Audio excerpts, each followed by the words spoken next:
ओम श्री योग वाशिष्ठ महारामायण निर्वाण प्रकरणोत्तर 16वां सर्ग।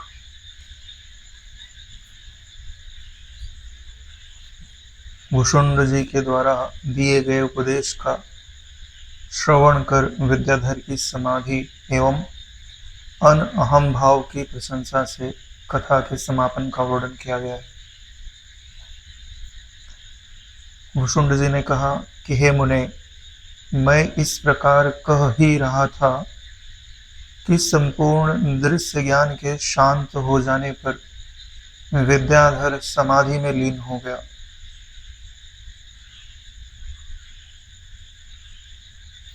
कथयति एव अपि एवं सा विद्याधर नायकः असीत संशांत संवित्ते समाधि परिणामवान् प्रबोध्यमानोऽपि मया भूयो भूयः ततस्ततः न पपात पुरो दृश्ये परम निर्वाणमागतः। आत्मज्ञान का उद्देश्य क्या है? संपूर्ण दृश्य रूपी भ्रांति को शांत करके जो शेष रहने वाला तत्व है उससे एकता का अनुभव करना,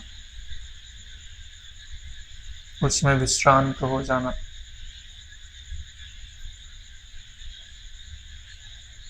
उसी से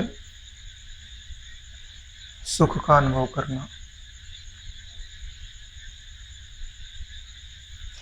विद्याधर के उपाख्यान से हमें क्या समझ में आ रहा है कि आत्मज्ञान की प्राप्ति पर, जब आत्मज्ञान आपके हृदय में फलित होता है तो समस्त दृश्य ज्ञान बाधित हो जाता है और जो अपना परम पद स्वरूप है उसमें समाधान की प्राप्ति हो जाती है। जैसे कोई रस्सी से बंधा हुआ हो और बार बार छूटने का यत्न कर रहा हो और रस्सी धीरे धीरे कमजोर हो जाए और एक बार टूट जाए तो टूटने के बाद व्यक्ति वहां खड़ा नहीं रहता, वो अपने घर की ओर, अपने प्राप्तव्य स्थान की ओर चला जाता है।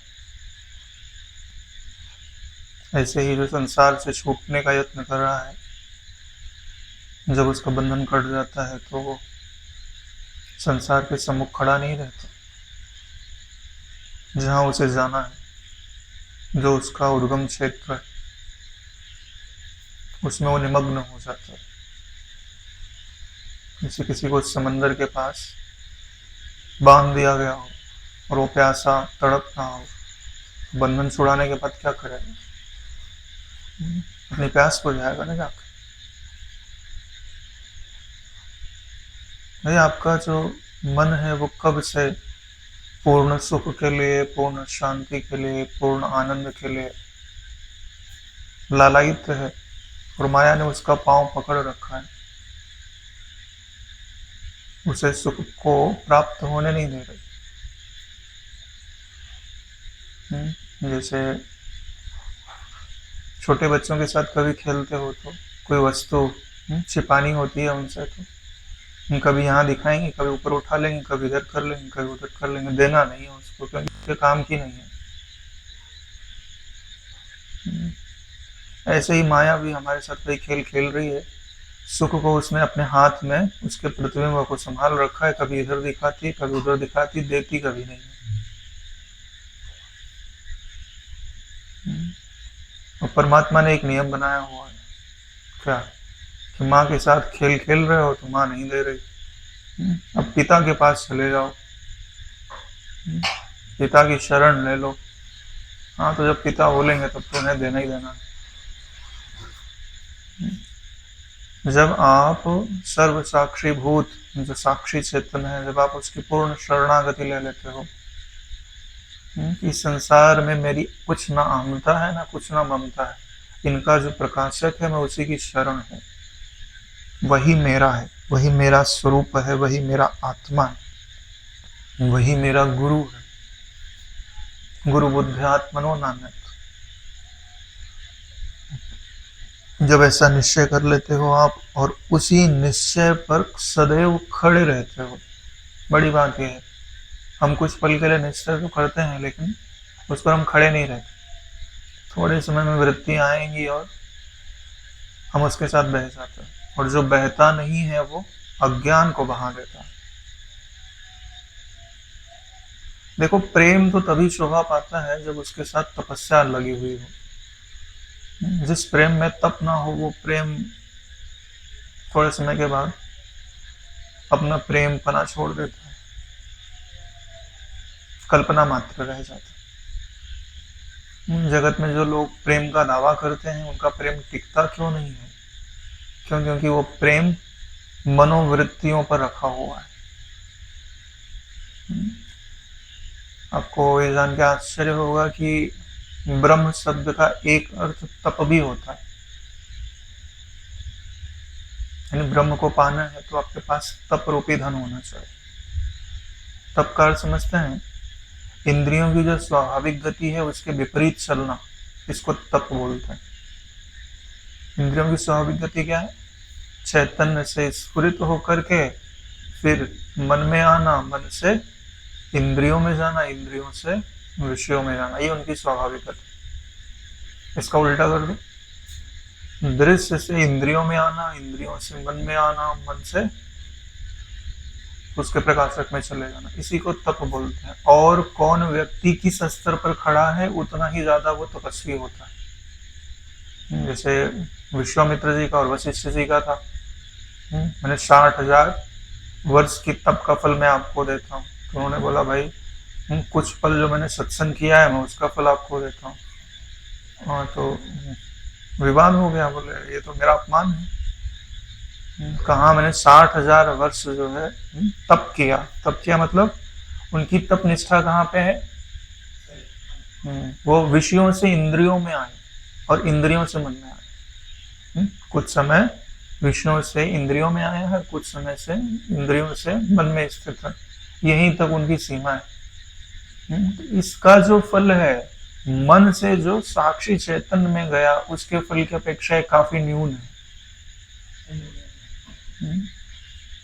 इसके लिए वशिष्ठ जी के तप का, उन्होंने सत्संग कहा लेकिन वो सत्संग एक प्रकार का तप ही है। देखो, तप में क्या होता है, जैसे सोने को आप गर्म करो तो एक समय ऐसा आएगा कि सोने के कण कण से प्रकाश निकलने लग जाएगा। जो आपको ज्ञान संयुक्त करता है वो तप होता है, प्रकाश यानी ज्ञान। और जो आपको अंधकार संयुक्त करता है वह पतन होता है। यानी जो आपकी बुद्धि में प्रकाश बढ़ाए वो तपस्या है, और जो आपकी बुद्धि में अंधकार लाए, नासमझी लाए, मोह लेकर के आए। मोह मतलब अंधेरा, डार्कनेस, जड़ता, पराधीनता। तो यहाँ जब उनका विद्याधर का दृश्य ज्ञान शांत हो गया, वास्तव में दृश्य ज्ञान क्या है? दृश्य अज्ञान रूप है। जब वो शांत हो जाता है, आप बोलोगे कि सुषुप्ति में भी शांत हो जाता है। सुषुप्ति में शांत नहीं होता, सुषुप्ति में वो छिप जाता है, उसकी आत्यांतिक निवृत्ति नहीं होती।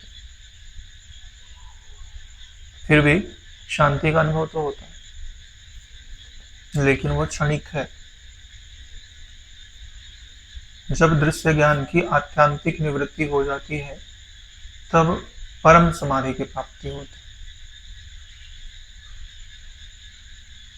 तो आपको आत्मविचार ऐसा करना चाहिए जैसे विद्याधर ने किया कि दृश्य ज्ञान शांत हो जाए और समाधि की प्राप्ति हो जाए।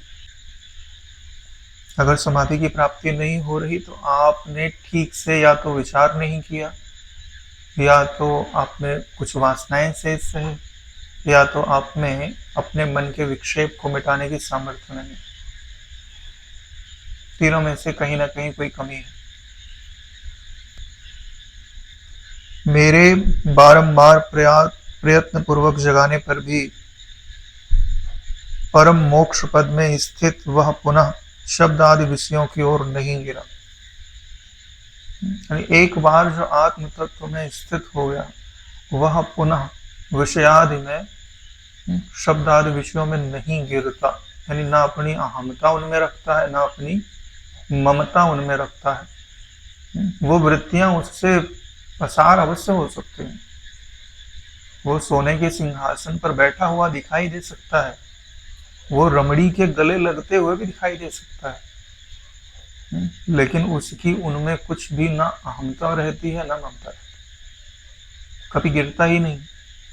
अरे एक बार जिसने समझ लिया वो अभिमान थोड़ी करता है कि ये कपड़ा मैं हूँ, उसको पता है ना कि ये कपड़ा है और ये मैं हूँ, और उसे कपड़े से मोह भी नहीं रहता। क्यों? क्योंकि कितने कपड़े आए और कितने कपड़े चले गए।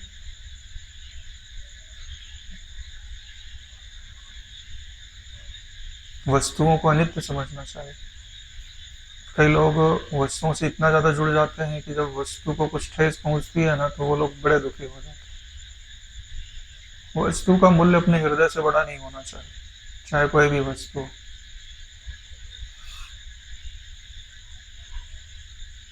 यानी वस्तु के लिए हृदय की समता, हृदय की प्रसन्नता को ना बिगाड़ना चाहिए, ना अपने हृदय का बिगाड़ करना चाहिए, ना दूसरे के हृदय को बिगड़ने देना चाहिए। समझ आनी चाहिए कि हाँ, वस्तु बिगड़नी नहीं चाहिए, उपयोगी है तो, लेकिन अगर बिगड़ ही गई है तो उसके साथ हृदय को नहीं बिगाड़ देना चाहिए।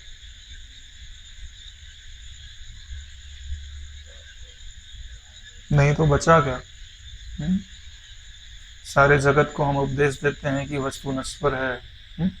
बीत जाने वाली है, उसके प्रति आग्रह नहीं करना चाहिए, और हम खुद ही इन वस्तुओं की सत्यता के पीछे इतने लगे हुए हैं कि वो बिगड़ जाए तो हम किसी का मर्डर करने को तैयार हो जाते हैं।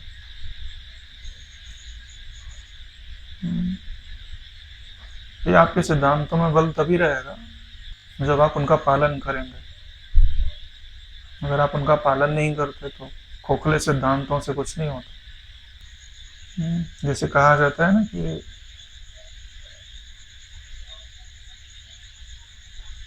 ये जो भोजन आदि है सबसे छीन करके तुम्हारे पास लाया जाता है, तुमको उपयोग करना चाहिए। सच में मतलब बड़े प्रयास से आपको प्राप्त होता है, तो उनका उपयोग तो करना ही चाहिए। लेकिन इसका दूसरा पक्ष भी है, क्या? तुम नहीं खाओगे तो सड़ जाएगा। जितनी आवश्यकता मुझे उनकी है उतनी आवश्यकता उनको भी मेरी है।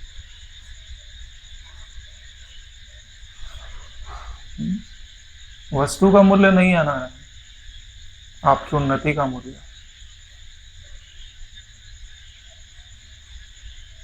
जितनी जरूरत ईश्वर को, हमें ईश्वर की है, उतनी जरूरत ईश्वर को हमारी भी है। जितनी जरूरत शिष्य को गुरु की है, उतनी जरूरत गुरु को शिष्य की भी है। अरे नारायण, एक शास्त्र में तो ऐसा आता है कि ये गुरु की जिम्मेदारी है कि वो शिष्य को ढूंढे। क्यों? शिष्य तो ना समझ है, उन्हें अपने गुरु का कर्ज उतारना है तो ढूंढना पड़ेगा। तुमने ज्ञान लिया है तो ऐसे थोड़ी जा सकते हो, अगली पीढ़ी को देके जाओ, नहीं तो वापस आना पड़ेगा। यही नियम है नारायण। अभी तो हमारे अंदर संस्कार ही नहीं डाले हुए ना, नहीं तो पितृ ऋण होता है, मातृ ऋण होता है, ऋषि ऋण होता है, और ये चुकाने पड़ते हैं। ऐसा नहीं है कि ये जो आजकल की परंपरा चल गई कुछ नहीं होता कुछ नहीं होता, ऐसा थोड़ी होता है, वो चुकाना पड़ता है। आत्मबोध हो गया तो कोई बात नहीं, आत्मबोध नहीं हुआ तो चुकाना पड़ेगा। अरे भैया, कितनी कथाएं सुनी कि पिछले जन्म में उसने इतने रुपए उधार ले लिए तो अगले जन्म में आके वो सांप बन के माफी मांग रहा है और मिट्टी डाल के उस पर बोल रहा है कि जब पैसे का इतना मूल्य है तो आपने अपने माता पिता से कितनी सेवाएं ली, उसका मूल्य नहीं है, चुकाना पड़ेगा कि नहीं चुकाना पड़ेगा? एक कण भी लेते हो तो भी देना पड़ता है। यह जो संसार है वैसे ही चलता है। आप दूसरे को सहारा दो, दूसरा आपको सहारा दे, ऐसे ही जीवन चलता है। क्योंकि सब जंजीर की भांति हैं, कोई स्वतंत्र कड़ी नहीं है, सब एक दूसरे से जुड़े हुए हैं। नहीं, अरे भाई बाढ़ आती है तो जितने लोगों को बहा के ले जाती है, क्या सभी पापी होते हैं? सब पापी नहीं होते। फिर तो उसमें जो पापी नहीं है उसको भी तो दंड मिल रहा है। क्यों मिल रहा है? क्योंकि वो उनसे जुड़ा हुआ है। और कभी कभी उसका बल ज्यादा हो जाता है, पुण्य ज्यादा हो जाता है, तो एक आदमी के लिए बहुत लोगों की दुर्घटना भी टल जाती है। जुड़ा हुआ है ना नारायण, सब एक दूसरे से जुड़े हुए हैं। मुक्त कौन है? जिसने स्वयं को जान लिया। जुड़ा हुआ कौन है? अरे भाई प्रकृति प्रकृति से जुड़ी है और परमात्मा परमात्मा से जुड़ा है। ये बात निश्चित समझ लो। मेरा कहने का तात्पर्य सिर्फ इतना है कि वस्तु को इतना मूल्य नहीं देना चाहिए कि वो आपके अंतःकरण की प्रसन्नता और समता को बिगाड़ दे। क्यों? क्योंकि वस्तु तो एक ना एक दिन नष्ट होने ही वाली है। आज नष्ट नहीं होगी तो कल नष्ट होगी। अगर तुमको वस्तु के बिगड़ने से ही दुख होता है तो तुम कभी मुस्कुरा नहीं सकते। क्यों? वस्तु तो कहीं ना कहीं बिगड़ ही रही है ना, और बिगड़ ही जाएगी ना, रहना बचेगी नहीं। नहीं, सबका मूल्य है, लेकिन कभी कभी हम, मैंने देखा ना कि नश्वर चीज को इतना मूल्य दे दिया ना कि उसके लिए तो नहीं रहना चाहिए। जो चीज हम दूसरों के लिए प्रसारित करते हैं वो धन्य है महापुरुष।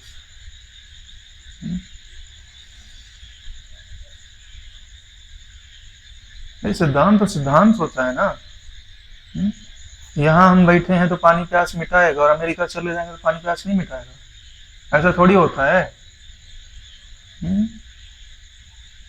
जबकि यहाँ ज्यादा लागू होना चाहिए। धर्म का स्थान है तो वहाँ धर्म का पालन अधिकता से करना चाहिए ना। उल्टा हो जाता है, यहाँ कोई नियम नहीं है। अन्न क्षेत्रे कृतम पापम तीर्थ क्षेत्रे विनश्यति, तीर्थ क्षेत्रे कृतम पापम वज्रलेपो भविष्यते। हे मुनिवर, मेरे अल्प उपदेश से ही वह परम पद में स्थित हो गया, जो कि श्रवण मनन एवं निधिध्यासन से भी शीघ्र नहीं मिलता। ऐसा क्यों हुआ है? थोड़ा सा ही उपदेश दिया है और वो विद्याधर जो है वो परम पद में स्थित हो गया। वैराग्य है पहले इसके पास, और वह वैराग्य दुख के कारण नहीं है, क्योंकि उसको कोई दुख नहीं है। वो वैराग्य विचार के कारण। ऐसा नहीं है कि उसका किसी ने धन छीन लिया, पत्नी ने मतलब डंडा लेके पीट दिया, है ना, पुत्र जो है वो निर्दयी हो गए, अवज्ञा करने लग गए, हाँ, तब उसको वैराग्य उपजा, ऐसी बात नहीं है। उसके पास सामर्थ्य है भोगने की, परिस्थितियां भी हैं, लेकिन उसने बार बार उन चीजों से गुजर के देखा है कि इनका सुख टिकता नहीं है। यही कारण है कि उसके चित्त में उत्तम वैराग्य है, और जिसके चित्त में उत्तम वैराग्य होता है, अल्प आत्मज्ञान श्रवण से ही उसे बोध प्राप्त हो जाता है। यहाँ तक कि श्रवण मनन निधिध्यासन से भी इतना शीघ्र आत्मज्ञान स्थिर नहीं होता जितना उसको स्थिर हो गया। कारण सिर्फ अंतःकरण की पात्रता है। जैसी पात्रता राम जी में है वैसी पात्रता विद्याधर में। राम जी को भी कोई परेशानी नहीं है भाई, जब राजा के पुत्र हैं, सब सुख सुविधा है।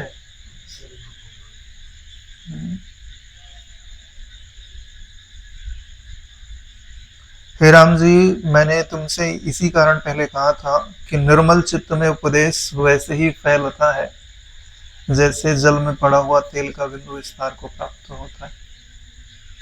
तो चित्त को निर्मल करिए नारायण।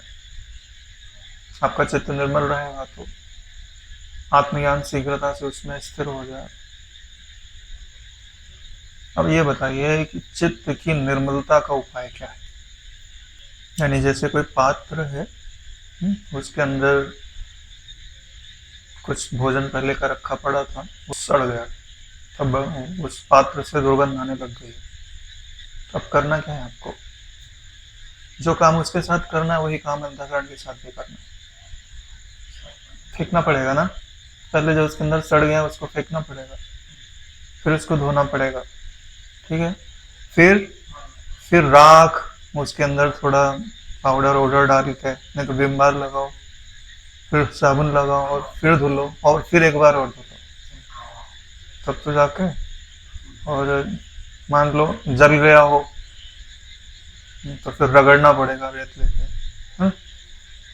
तो ये सारी प्रोसेस अंतःकरण के लिए भी लगती है कि जो सड़ा हुआ है वो कितनी गहराई तक गया। सबसे पहला काम, सब कुछ फेंकना पड़ेगा, पहला काम, ठीक है।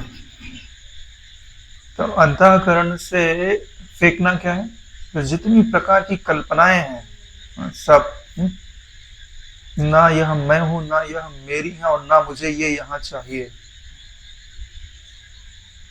क्या? ना यह मैं हूं, ना यह मेरा है, ना यह मुझे यहाँ चाहिए। इसके लिए मैं पहले उदाहरण देता था कि जैसे किसी की पत्नी बड़ी झगड़ालू हो और उसको छोड़ना हो, ठीक है। तो उसने बोला चलो पत्नी को अपन तलाक दे देते हैं। तो उसने पत्नी को तलाक दे दिया। तो उसकी पत्नी ने क्या किया कि बोले ये मुझे तलाक तो देता है, मैं इसके घर के सामने ही घर लेके रहूंगी, ठीक है। अब रोज वो ऑफिस में जाए तो उसी समय निकल के खड़ी हो जाए। हम्म चलो, है ना, संबंध तो खत्म हो गया, लेकिन ये मेरे से परेशान है ना, तो मैं इसको रोज दर्शन दूंगी और रोज दुखी करूंगी, ठीक है। तो अब क्या करना पड़ेगा, अरे भाई वो नहीं जा रही तो तुम्हें रूम चेंज कर लो, कहीं और चले जाओ, है ना। देखो अब संबंध नहीं रह गया, लेकिन तुमको पता है कि ये चीज देखने से मेरी वृत्तियां परेशान होती हैं, तो उनका भी अभाव करना पड़ता है। पहले संबंध का अभाव, फिर वस्तु का अभाव जब होता है तब जा करके वो घटना घटती है।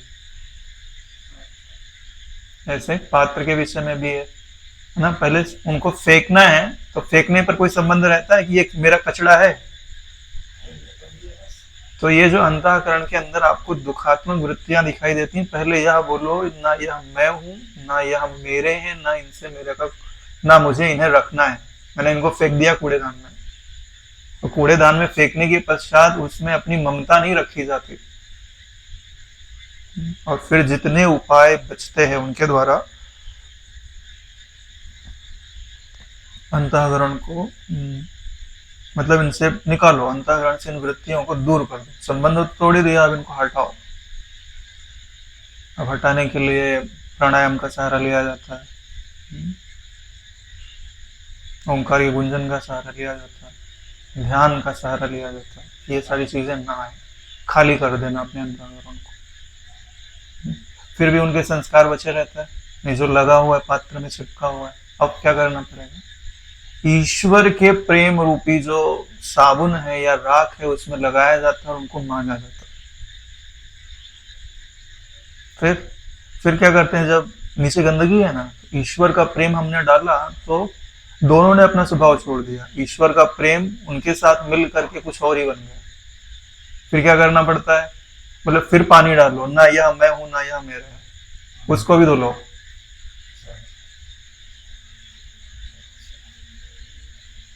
फिर ईश्वर भाव डालो, फिर देखो मलिनता दिखाई दे रही है कि नहीं दिखाई दे रही, फिर धुलो, फिर पात्र एकदम स्वच्छ हो जाएगा। अब उसके अंदर तुम चाहो तो ईश्वर भाव रूपी जल भर के रखो, नहीं तो उसे खाली रखो, मर्जी आपकी है। आपको ज्ञान हो गया, तत्व का ज्ञान हो गया कि यह पात्र सोने का है, चांदी का है, तांबे का है। ज्ञान तो आपको उसी पात्र का ही तो करना था जिसमें ये सब कुछ रखा हुआ है। अधिष्ठान का ज्ञान, ये अधिष्ठान के ज्ञान के लिए यही तो प्रोसेस है, कचड़ा हटाओ, फिर जो और छिपा हुआ कचड़ा है वो भी हटाओ, सबको हटाओगे तो जो पात्र जैसा है वैसा दिखाई देने लग गया। एक बार पता चल गया कि यह पात्र का यह स्वरूप है, अब उसके अंदर तुम चाहे पानी भर के रखो, चाहे मदिरा भर के रखो, चाहे अमृत भर के रखो।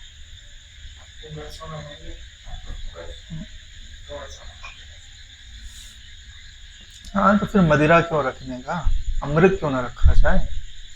तो अमृत क्या है, अद्वैत ज्ञान जिसमें ईश्वर का प्रेम मिला हुआ रहता है, वह अमृत है। तो वही निश्चय अपने अंतःकरण में रहे कि जिससे दूसरे के हृदय को भी अमृत तत्व से पूर्ण कर दिया जाए। हे राम जी, तुम्हारे प्रत्येक आत्मा में अहम का लेश मात्र भी नहीं है। प्रत्येक आत्मा मतलब साक्षी चैतन्य, वही तो अहम भाव उपजता है अगर आपको उसका बोध नहीं है और आप उसमें सावधान नहीं। तो विद्याधर में भी समाप्त हो गया और राम जी के बारे में कह रहे हैं कि अब तुम में भी अहम का लेश मात्र नहीं है, इसलिए तुम अपनी शांति के लिए यह असत रूपी भावना कभी मत करो। कौन सी असत रूपी भावना? कि शरीर में हूं, संसार मेरा है। यह जो भावना तुम शांति के लिए करते तो हो, लेकिन शांति इससे मिलती थोड़ी ना, जो है वो भी चले जाता। संसार की भावना से कभी शांति प्राप्त नहीं होती। संसार की भावना समझते हो? कि मैं अपनी वृत्ति को कोई नाम और रूप में ढालूंगा और सुखी हो जाऊंगा, यही संसार की भावना है।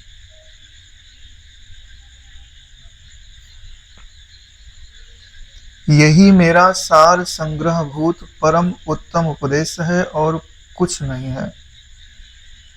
यानी कि मुझे जो बताना है वह परम उपदेश मैंने आपको बता दिया है, कुछ छिपा के नहीं रखा है। यही कथन संसारी पुरुषों के चित्त में जाने पर भी वैसे प्रतिबिंबित नहीं होता जैसे उल्टे मैले दर्पण में मोती प्रतिबिंबित नहीं होता। यानी जिनका हृदय निर्मल है उन्हें तो इन शब्दों से ज्ञान प्राप्त हो जाता है, लेकिन जिनका हृदय मलिन है उनके लिए संसारी शब्द यूज किया हुआ है। संसारी पुरुषों के चित्त में ये ज्ञान जाने पर भी, संसारी पुरुष का मतलब ऐसा नहीं कि जो संसार में रहते हैं, कमाते खाते हैं, बीवी बच्चे हैं, उनको संसारी नहीं कहा जाता। संसारी किसे कहा जाता है?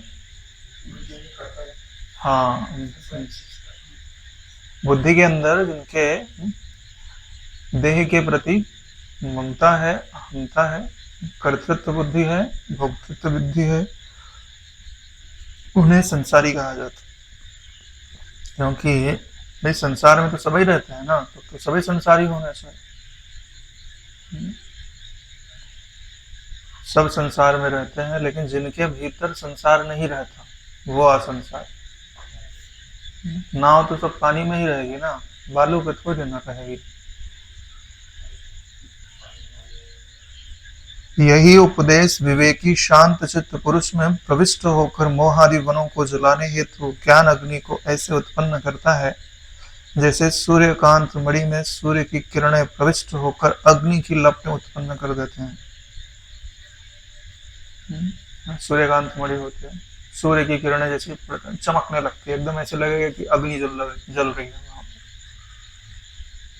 पर। जिसके हृदय में विवेक है, विचार है, वैराग्य है, और वैराग्य इतना है कि वह अपनी वृत्तियों को शांत चित्त करने में सक्षम है।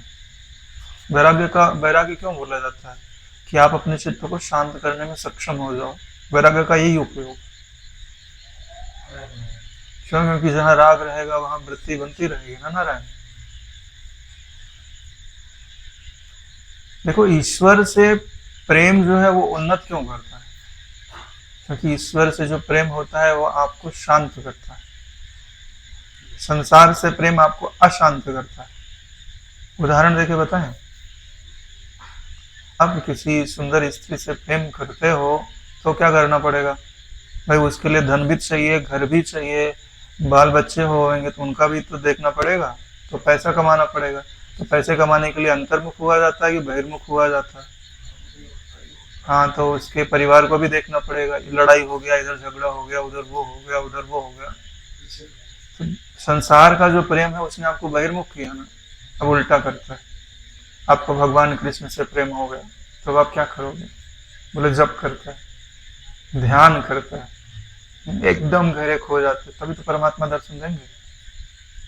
तो एक का प्रेम आपको बहिर्मुख बना रहा है तो आपका चित्त शुद्ध हो गया, और एक का प्रेम आपको अंतर्मुख बना रहा है तो चित्त शुद्ध हो गया। ये निश्चय आप समझ लो। अब समझो,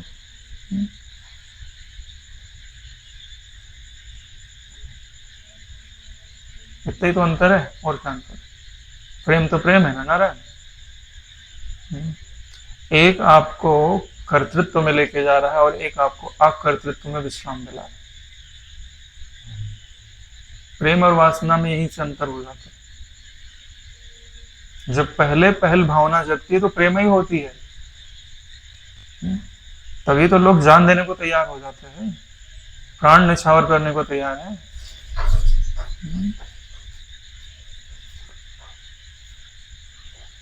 सीरी और फरहाद की कहानी सुनाई जाती है, तो बोलते हैं कि उसने अकेले ने पूरी नहर खोद डाली थी, ऐसा बोला जाता है। बाकी ज्यादा मुझे तो कुछ नहीं पता है, लेकिन ऐसा बोला जाता है। तो ये सामर्थ्य है ना, जो काम कोई करने को तैयार नहीं, उसने वो काम किया। क्यों नारायण? क्योंकि जब पहले उपजता है तो वो प्रेम प्रेम ही होता है, और बिना त्याग के ये बढ़ता नहीं। जहां राग होता है वहां घटते जाता है, जहां त्याग होता है वहां बढ़ते जाता है। त्याग बिना निष्प्राण प्रेम है, करो प्रेम पर प्राण निछावर। इसलिए तो बोलते हैं जिनको अपना प्रेम जीवित रखना है उन्हें तपस्वी होना चाहिए। जिनके जीवन में तप नहीं है उनके प्रेम का कोई मूल्य नहीं है। बोले हम बहुत प्रेम करते हैं, बोले ये वस्तु छोड़ दो हमारे लिए, बोले वो तो नहीं छूटेगी, तो फिर उसका प्रेम शब्द मात्र है ना। जैसे कई लोग बोलते हैं हम बापू जी से बहुत प्रेम करते हैं, तब तो आपको तत्वबोध हो जाना चाहिए। क्यों? बापू जी ने तो बोला ना कि भाई अहमता छोड़ दो, देह की ममता छोड़ दो, आत्मविचार करो, अपने स्वरूप में ऐसे निमग्न हो जाओ कि ब्रह्म से एक हो जाओ। तो आप छोड़ पा रहे हो अपनी वृत्तियों को, अहमता को, ममता को? नहीं छोड़ पा रहे, तो शब्द मात्र तो बोल रहे हो कि हम उनसे प्रेम करते हैं। खाक प्रेम करते हो। दिखावे की बात अलग है नारायण, प्रेम तो प्रेम होता है। प्रेम में ये कहा ही नहीं जाता कि मैं आपसे प्रेम करता हूँ। क्यों? क्योंकि जब भी कुछ बोला जाता है तो उसके लिए विचार किया जाता है। बोलने के पहले विचार किया जाता है। जैसे ये लोग नहीं प्रेम करते तो बोलते हैं आई लव यू, है ना। तो ये भारत की संस्कृति का थोड़ी है, पाश्चात्य संस्कृति का है। तो वहां वो लोग प्रेम जो है ना बुद्धि से करता है। वे विचार किया ना कि ये भाई हाँ अपने को प्रेम हो गया, अपने को पता चल गया, ठीक है, तब उन्होंने शब्द मात्र उसका निरूपण किया। वास्तव में भावना को शब्दों के द्वारा पूरे का पूरा व्यक्त किया ही नहीं जा सकता।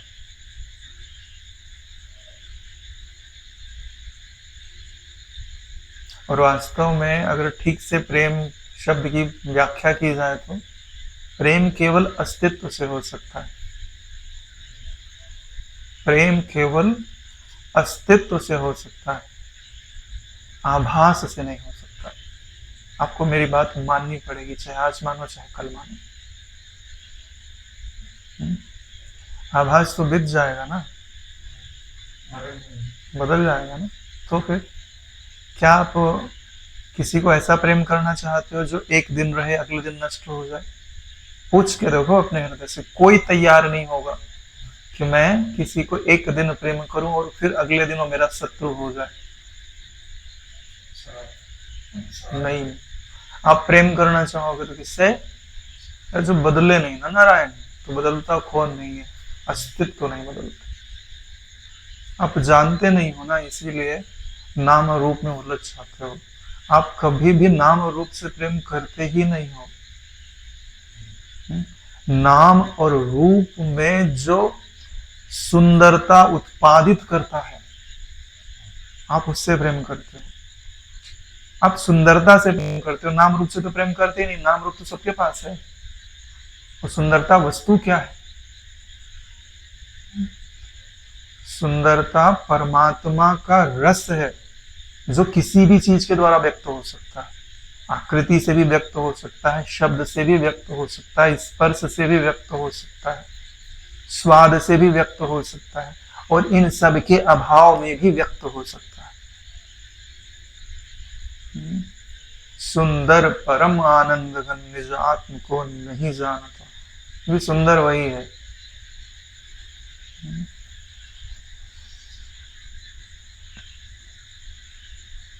यह अहंकार ही जगत के दुख रूपी शालमली यानी सेमर का महाबीज है। यह मेरा है ऐसा अहम भाव ही उस वृक्ष का मूल है, क्योंकि राग आदि इस वृक्ष की शाखाएं इसी अहम भाव से फैलती हैं। यानी ये जो संसार है इसका मूल क्या है, इसका बीज क्या है, अहम भाव। कल भी तो यही पढ़े थे। यानी अहम आपने नष्ट कर दिया तो आपने संसार तो नहीं रह सकता। हाँ, आपका देह संसार में दिखाई दे सकता, लेकिन आपके भीतर संसार नहीं रह सकता। और राग आदि की जो शाखाएं उन्हीं के द्वारा यह वृक्ष पुष्ट होता है। यह वृक्ष जितना ज्यादा पुष्ट होगा आप उतने ही ज्यादा परेशान रहोगे। आप सुखी कब हो सकते हो, इस वृक्ष का समूल नाश हो जाए। कोई मंत्र ऐसा पढ़ के फूको कि जड़ सहित यह वृक्ष जल जाए, खत्म हो जाए, नष्ट हो जाए। वह मंत्र कौन सा है?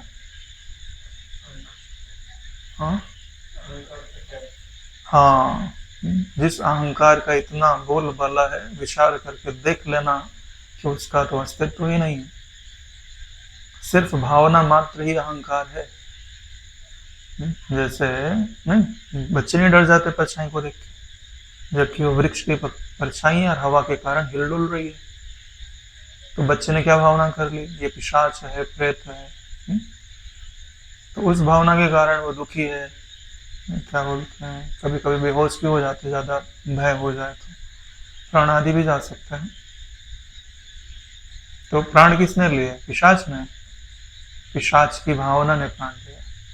पिशाच ने क्या प्राण लिया? बीज की दशा में अहम भाव है, उसके कार्यभूत वृक्ष के रूप में ममता है। तदनंतर वृक्ष की शाखाओं के स्थान में इच्छाएं प्रवृत्त होती हैं, जो इदम अर्थ स्वरूप अनेक अनर्थ एवं संसार की दात्री है। यानी बीज जो है अपना अहंकार, वही बीज है, और जब बीज पल्लवित हो जाता है, वृक्ष के रूप में दिखाई देने लगता है, तो वही ममता है। भाई ममता के लिए संसार होना चाहिए ना। अरे भाई अहमता अकेले रह सकती है, लेकिन ममता अकेले नहीं रह सकती। ममता अहमता के बिना थोड़ी ना रह सकती है।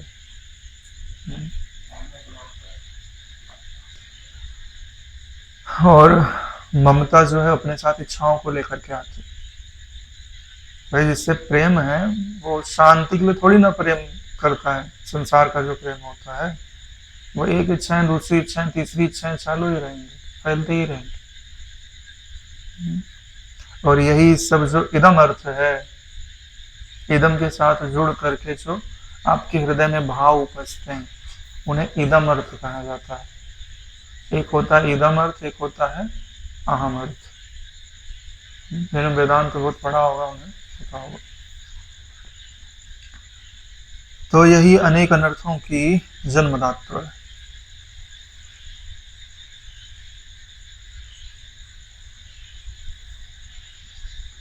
हे मुनिश्रेष्ठ, मूढ़ जन भी कभी कभी दीर्घायु होते हैं, क्योंकि उस दीर्घ आयुष्यता का प्रधान हेतु तत्व ज्ञान है। इस तरह का कोई नियम नहीं है। भाई दीर्घायु होने के लिए तत्व ज्ञान जरूरी थोड़ी ना होता है। मूर्ख लोग भी दीर्घायु हो जाते हैं। भाई कोई लंबा जी रहा है तो तत्व ज्ञानी है, कोई नियम थोड़ी ना। अरे कई वृक्ष तो कितने सैकड़ों वर्ष जी जाते हैं। मनुष्य से ज्यादा तो हाथी जीते हैं 150 साल, कछुआ जीते हैं 300 साल। तो तत्वज्ञानी थोड़ी ना हो जाता। लंबी आयु से तत्वज्ञान का कोई लेना देना नहीं। चिरकालिक अभ्यास से निर्मल मन वालों को अल्प उपदेश से ही परम पद की प्राप्ति हो जाती है। यानी आपको अभ्यास से उबना नहीं चाहिए, क्योंकि यहाँ लिखा हुआ है चिरकालिक अभ्यास से निर्मल चित्त वालों को अल्प उपदेश पद की प्राप्ति हो जाती।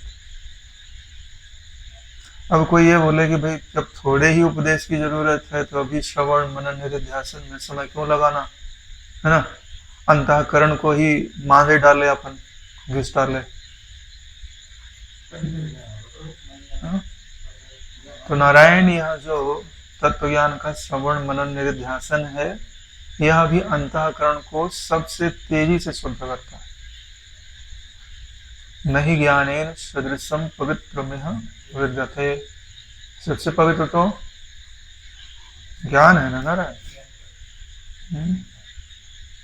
देखो अब घर में तुम पानी से धो रहे हो, ठीक से पता नहीं साफ हो कि ना हो, है ना, जहाँ गंगा जी बह रही हो, प्रवाह हो, वहां ले जाके पात्र धो लो, बहुत जल्दी साफ हो जाएगा। क्यों?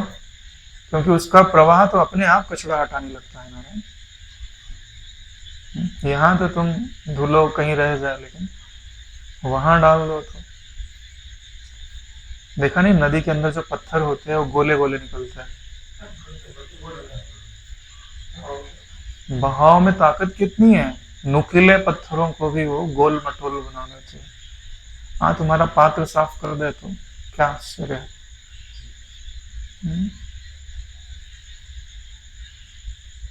तो ये ज्ञान का प्रवाह ऐसा ही है। अगर चित्त निर्मल नहीं है तो उसको निर्मल करने की सामर्थ्य रखता है। बस आपको धैर्य पूर्वक उस ज्ञान के श्रवण में, मनन में, निधिध्यासन में लगे रहना चाहिए। ये बात योग वाशिष्ठ में ही आती है।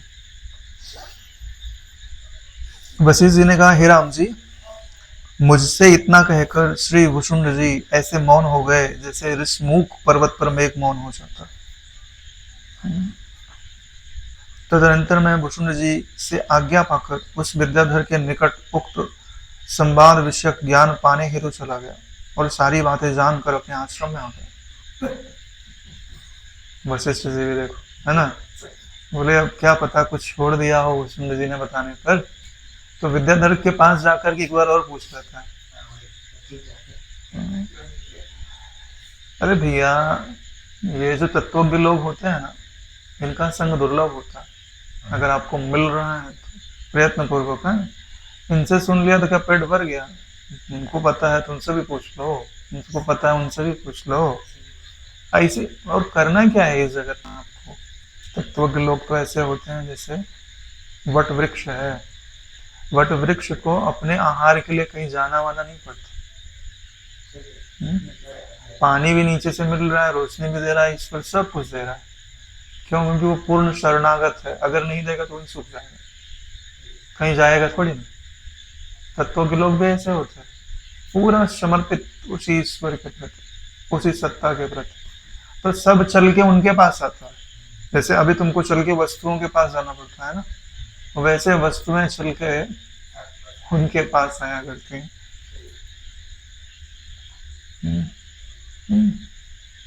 जीवन रसायन में लिखा हुआ है ना कि सूरज उन्हीं के लिए तो निकलता है, हवाएं उन्हीं के लिए तो चलती हैं, बादल उन्हीं के लिए तो बरसता है, फूल उन्हीं के लिए तो खिलता है।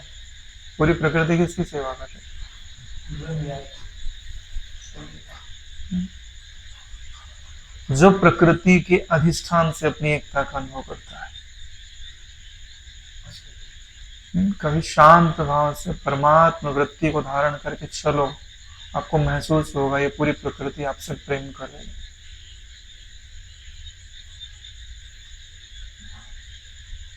संसार छोड़ना पड़ता है तो ये अनुभूतियां आती हैं। संसार पकड़ के रखोगे तो कहाँ से समझना होगा।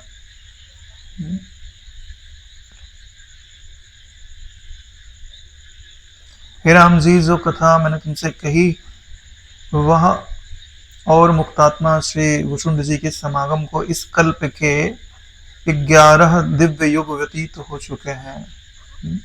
यानी यह कथा बड़ी पुरानी है, 11 युग बीत चुके हैं। उसके पहले की कथा, 11 युग पहले की। 17वां सर्ग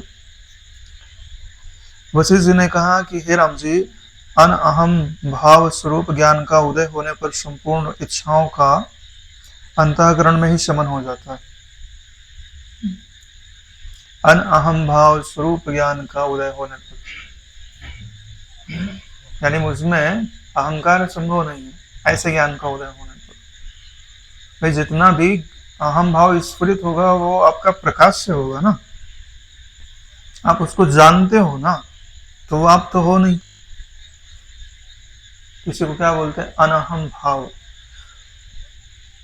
जो मेरा दृश्य हो जाए वह मैं कैसे हो सकता हूं? कोई प्रशंसा करता है तो अच्छा लग रहा है, तो पता चलता है कि अच्छा लग रहा है ना, तो दृश्य हो गया ना, इसका मतलब तुम्हें अच्छा नहीं लगा। इसी को क्या बोलते हैं? अनहम भाव। भाव है ये कि यह मैं नहीं हूं। कब तक करना पड़ता है? जब तक ये बाधित ना हो। तो इससे संपूर्ण इच्छाओं का भी शमन हो जाता है अंतःकरण में। इसी निश्चय से सिर्फ जागृत रहना है और अनहम भाव को जीवित रखना है। अनहम भाव मतलब ना हम देहो न मैं देहो, ना हम वृत्ति ही न मैं वृत्ति।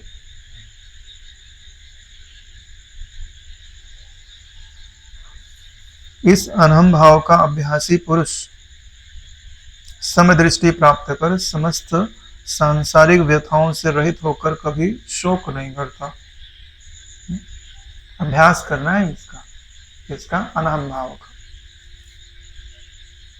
अनहम भाव का जो अभ्यासी होता है उस समदृष्टि को प्राप्त कर लेता है। अरे भाई, सबसे संबंध काट दिया तो सम ही हो गया ना। आपको विषम कौन बनाता है? जुड़ाव किससे?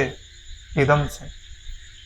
इदम से जुड़ाव ही आपको विषम बनाता है, नहीं तो आप स्वभाव से ही सम हो। जैसे जल है ना, वो स्वभाव से सम है। वायु आकर के उसमें लहर उत्पन्न करती है, ऊंचा नीचा बनाती है। नहीं तो चाहे नीचे कितना ही धरातल ऊंचा नीचा रहे, पानी डाल दोगे तो पानी सदैव सम रहता है। ये आपका स्वभाव है ना, समता आपका स्वभाव है। विषमता आप में चित्त के जगने के कारण आती है। अहो भुवन कल्लोलई विचित्र ही द्राक समुत्थितम।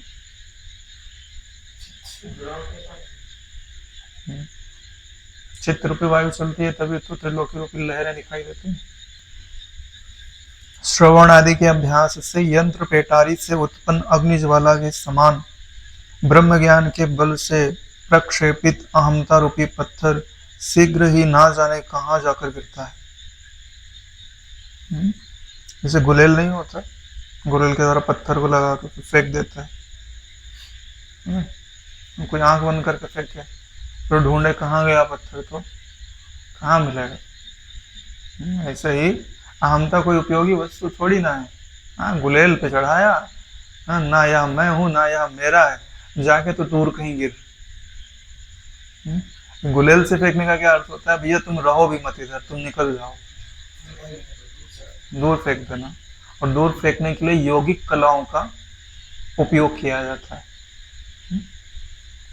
जैसे ये मैं नहीं हूं, ये मेरी नहीं है, लेकिन पहले का तो अभ्यास है तुम्हारा इनको लाड़ प्यार लड़ाने का, अपने पास बिठाने का। तो अब क्या करना पड़ेगा? यौगिक कलाओं का प्रयोग करो। ये मैं नहीं हूं, मेरी नहीं, लेकिन फिर भी ये बनती रहेंगी। अरे भैया दूर जाके गिरो, कहीं दिखाई मत दो इधर। तो उसके लिए आसन का, प्राणायाम का, ओंकार के गुंजन का, जो दूसरे तरीके हैं उनका उपयोग करके उनको हटा दिया जाए। दूर दूर दिखाई मत दो, इनका उपयोग करना पड़ेगा नारायण, ऐसा कह रहे हैं वशिष्ठ। मर्जी आपकी है, आप उनको बाजू में रख के भी सम रह सकते हैं, तो दिक्कत कोई नहीं है। हाँ, लेकिन अगर आप उनको दूर कर देंगे तो आपको सम रहना आसान हो जाए।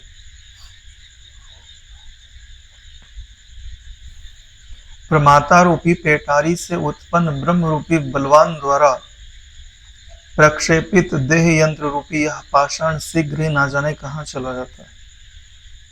जाओ, दूर फेंक देना। और दूर फेंकने के लिए यौगिक कलाओं का उपयोग किया जाता है। जैसे ये मैं नहीं हूं, ये मेरी नहीं है, लेकिन पहले का तो अभ्यास है तुम्हारा इनको लाड़ प्यार लड़ाने का, अपने पास बिठाने का। तो अब क्या करना पड़ेगा? यौगिक कलाओं का प्रयोग करो। ये मैं नहीं हूं, मेरी नहीं, लेकिन फिर भी ये बनती रहेंगी। अरे भैया दूर जाके गिरो, कहीं दिखाई मत दो इधर। तो उसके लिए आसन का, प्राणायाम का, ओंकार के गुंजन का, जो दूसरे तरीके हैं उनका उपयोग करके उनको हटा दिया जाए। यानी यह जो पाषाण है, ये नाना प्रकार की वृत्तियां हैं। जब आप अपने आप को प्रमाता समझते थे तभी ये बलवान हुआ था। अब आप अपने आप को क्या समझते हो? साक्षी चेतन। तो खत्म ही हो गया ना। प्रमाता जो है वो प्रमाण से जुड़ा हुआ, लेकिन साक्षी चेतन किसी से जुड़ा हुआ नहीं है। जब आपने ऐसा निश्चय कर लिया तो वो दूर जाके ही कहीं गिरेगा। अनहम भाव चित स्वरूप अग्नि से अहम भाव रूपी हिम गलित होकर न जाने कहाँ चला जाता है। यानी जो आपको अपने भीतर समस्त वृत्ति यह कहते हैं कि ना यह मैं हूं, ना यह मेरा इनसे कोई संबंध है, यह जो अनहम भाव है यह वह अग्नि है जिससे अहंकार पूरी तरह से गल जाता है। अहंकार रूपी जो बर्फ है उसको आप दिखाओगे तो अपना आकार छोड़ देते। और अनहम भाव रूपी चित्त की लपट से पांडुवर्ण देह स्वरूप पत्र से उसका अहम रूपी रस न जाने कहाँ विलीन हो जाता है। वही उपमा है, अग्नि की उपमा दी गई है इसको। जैसे कोई हरा पत्ता हो लेकिन आग में डाल दो तो धीरे धीरे उसका रस उड़ जाएगा, फिर वो जल जाएगा। ऐसे ही अभी अहंकार हरा भले, लेकिन जब आप इस अग्नि में उसको डालते हो तो धीरे धीरे उसका रस भी सूख जाता है।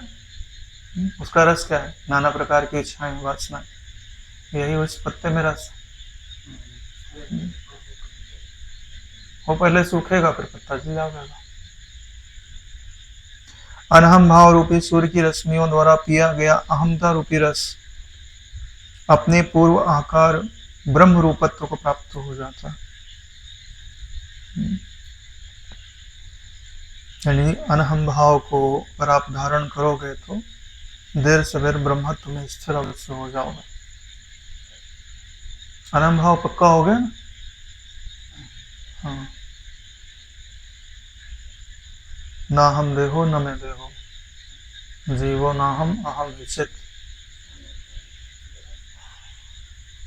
असिद्ध्या जीविता स्प्रिय।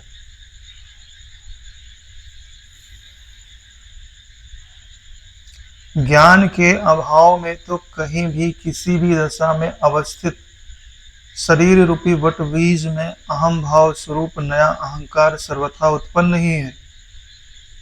अगर ज्ञान नहीं है तो शरीर की किसी भी दशा में अहंकार कहीं ना कहीं उपज अवश्य ही जाता। इसलिए आपके पास ज्ञान रूपी औषधि होनी चाहिए। हाँ, जब भी उपजे तेजी लगा दो, ठीक हो जाता। अरे भाई, जब तक जीना है ना तब तक औषधि अपने पास होनी चाहिए। हाँ, गुरुजन तो बोलते हैं दोबारा नहीं होगा, क्या पता हो गया तो। हाँ, तो लगा लेने का। कलयुग का समय, क्या पता दोबारा तिबारा ज्ञान हो जाए।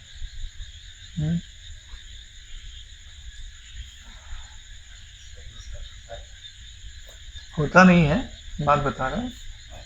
तैयारी रखनी चाहिए। जब कोई मामला बहुत ज्यादा इम्पोर्टेंट होता है तो प्लान बी प्लान सी भी होता है। भाई, पहला प्लान फेल हो गया तो क्या करेंगे? हार तो नहीं स्वीकार कर सकते ना।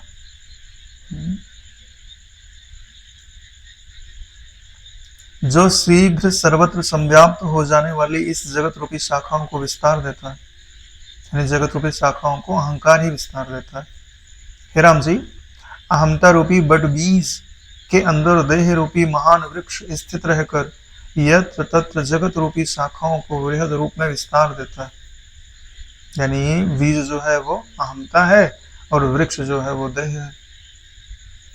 और ये बीज आगे पनप करके देह में परिणत हो जाएगा, संसार में परिणत हो जाएगा। यानी आपके भीतर ही कुछ प्रॉब्लम है ना? वही तुमको दुखी कर रहा है।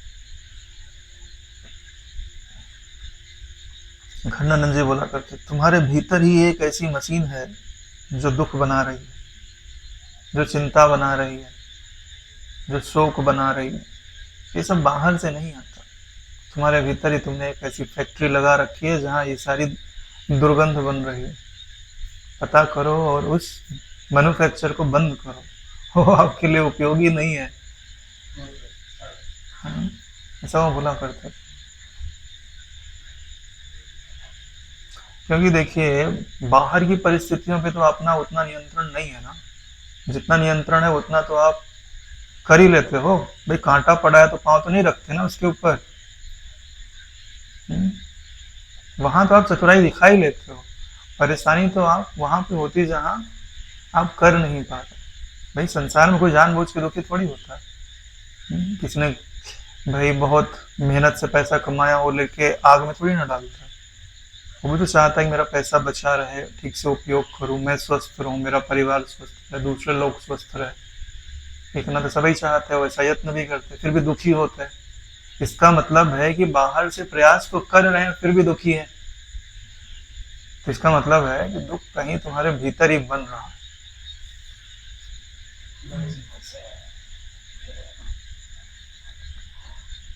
जैसे वट बीज में पत्र पुष्प शाखा आदि के सहित संपूर्ण वृक्ष समाहित है, वैसे ही प्रत्यक्षतः उसे सभी अंकुरित होकर विकसित फलित होते हुए देखते हैं।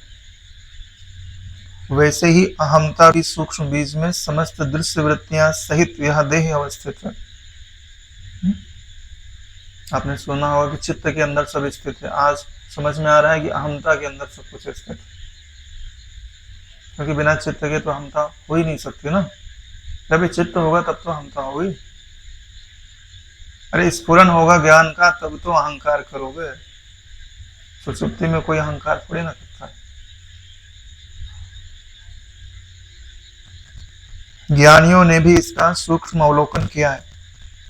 श्रवण आदि विचारों द्वारा आत्मबोध होने पर चिन्मात्र देहधारी जीवन मुक्त पुरुष के अहम भाव रहित देह के रहते अथवा कैवल्य में स्थित हुए जीवन मुक्त विदेह पुरुष के ज्ञान रूपी महाअनल से भस्म हुए असद्भूत अहंकार रूपी बीज के गर्भ से यह संसार रूपी वृक्ष पुनः कभी उत्पन्न नहीं होता है। यानी यह जो अहंकार रूपी बीज है यही वट वृक्ष है। वट वृक्ष क्यों बोल रहे हैं? क्योंकि भैया वो बढ़ते जाता है। आम का पेड़ का एक ही तना होता है, वट वृक्ष तुमने लगा दिया तो वो अपनी जड़ें फैलाते जाएगा, बाद में पता भी नहीं चलेगा कि मुख्य स्तंभ कौन सा है। सब मोटे मोटे हो जाते हैं।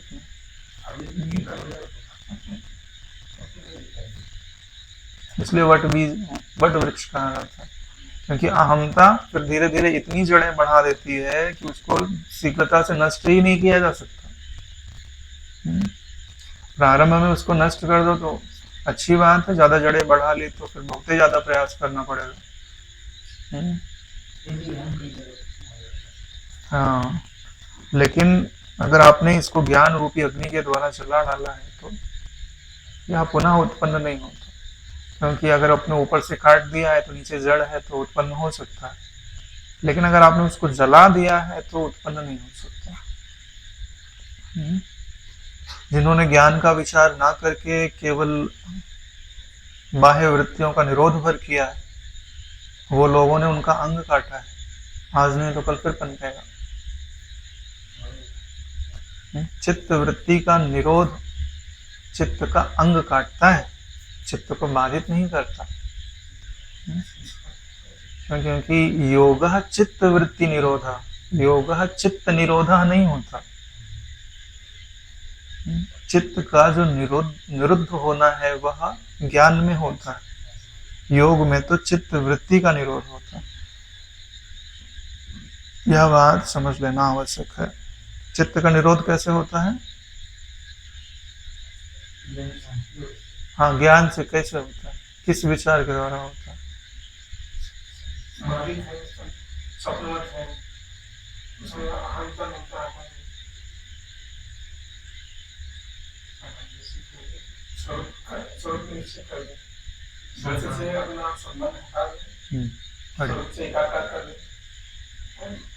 दृश्य का अत्यंत अभाव इससे फिर जो चित्त में संस्कार बनते हैं बना बन।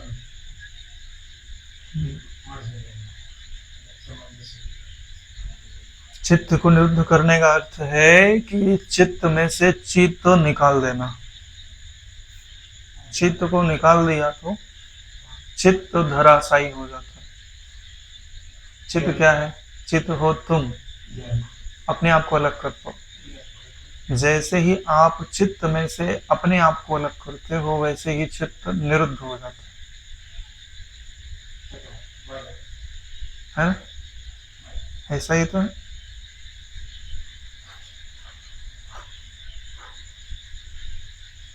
ये आकाश के अंदर कोई वस्तु संभव है? नहीं संभव है ना। तो वही ज्ञान रूपी आकाश हो। जब आपने ऐसा निश्चय कर लिया कि वही ज्ञान आकाश में है, किसी नाम और रूप से मेरा कोई संबंध नहीं, और वो लोग सत्य नहीं,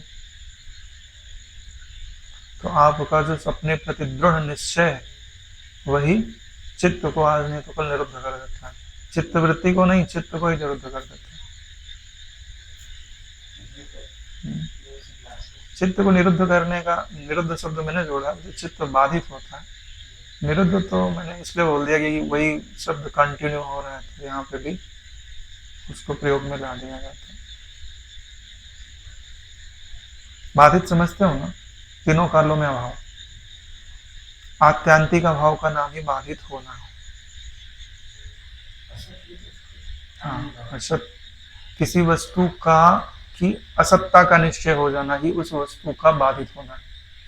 यहीं पर ये सप्तादश सर्ग पूर्ण होता है। आज ही विश्राम लेते। ओम कायेन मनसेन्द्रियैर्वा करोमि यद्यत् सकलं परस्मै श्री सद्गुरुवे समर्पयामि। ओम सहनावतु सहनो भुनक्तु सह वीर्यं करवावहै तेजस्विनावधीतमस्तु मा विद्विषावहै। ओम शांति शांति शांति। श्री सद्गुरुदेव भगवान